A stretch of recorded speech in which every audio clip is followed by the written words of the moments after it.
Are buyers from the southern states causing property prices to jump here on the Sunshine Coast? Well, that's what we're going to talk about this week. So really the heading is, where do buyers come from? And not from a demographic perspective, but from a geographic perspective. So where physically are they now? Where are they coming from? What percentages, etc. We're going to talk about that, and we're going to dispel some myths which I think are put out there by buyers that miss out on property as a way to make themselves feel better about missing out. So we're going to talk a little bit about that. And I suppose here's the biggest or the most common misconception I hear, and this is from a buyer that misses out on a property, normally in a multiple offer situation. All the southerners, everyone from the southern states, they're coming up here to Queensland with ridiculous amount of money and paying stupid prices for property. That is just not true. Well, actually, let me correct myself. That is true, but a much smaller percentage than what you think. In fact, percentage-wise, it's about 30% of all the buyers are coming from the southern states up here. Yes, they've made money because obviously, Sydney and Melbourne have gone up a lot more than the Sunshine Coast, but they're not stupid. They're not going to pay more for a property than what they think it's worth. Will they pay more than it's worth? Yes, but it's what they think it's worth, which is normally above where the market is, because that's the type of market we're in right now. And I sometimes think that real estate agents, unsurprisingly, are perpetuating this myth, especially to locals that miss out, saying, well, it's because of all the southerners. It's not because of me as a real estate agent picking the highest price, or the seller picking the highest price. It's all those damn southerners. Okay, so moving on, we're not just talking about owner-occupier type buyers, we're also going to be talking about investors. So where are buyers coming from, both owner-occupier and investors? Oh, and the third category is what I call interim investors, and they're people that are buying as an investment, but they're planning on moving here in the next 1, 3, 5, 7 or 10 years. So those people buy a slightly different type of property where they were not so concerned about the property value compared to the rent. They're looking at a house that they will eventually live in. So number one, everyone that has moved overseas in the past 5, 10, 15 or 20 years and now are not locked down anymore and can move back. So the expats returning from overseas.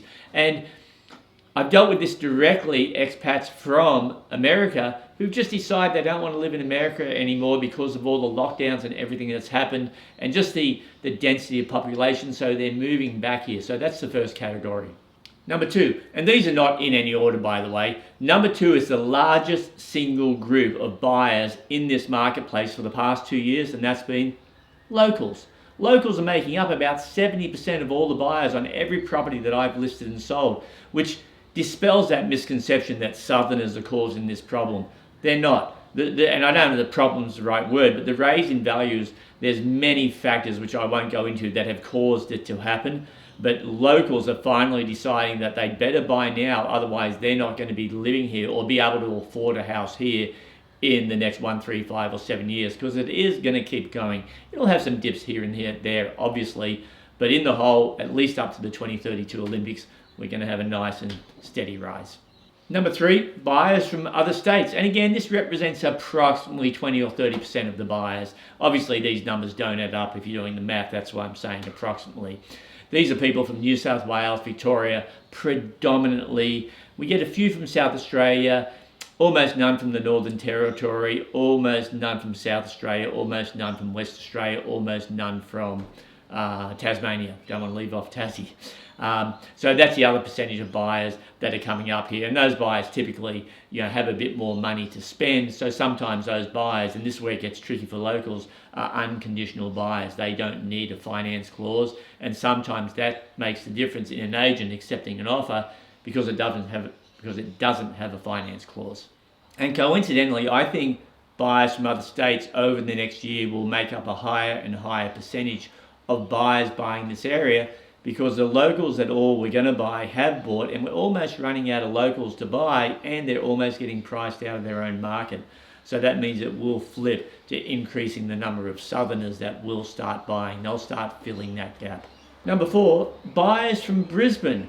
Buyers from Brisbane have always bought on the Sunshine Coast, but since COVID hit, we've seen a decentralisation, people moving out of the cities, and with the way technology has worked now, Zoom, etc., they can telecommute, so they don't need to travel to the office down the Bruce Highway 5 days a week and sit on the Bruce Highway for an hour and a half or 2 hours each way every day. So because of that, the buyers from Brisbane have also increased in the numbers. If I get 10 offers on a property, at least one of those is from a Brisbane buyer. And I would add to that, they're probably the people that are exiting the rat race. Number 5, and this one's interesting. This is off the back of Australia being promoted overseas and Australia getting a lot of press overseas. Good or bad, and the bad press that Australia was in massive lockdowns and it was a little bit draconian. Good is that we have a fairly small population. We're an island, so anything that happens doesn't kind of go outside the island or come back into the island.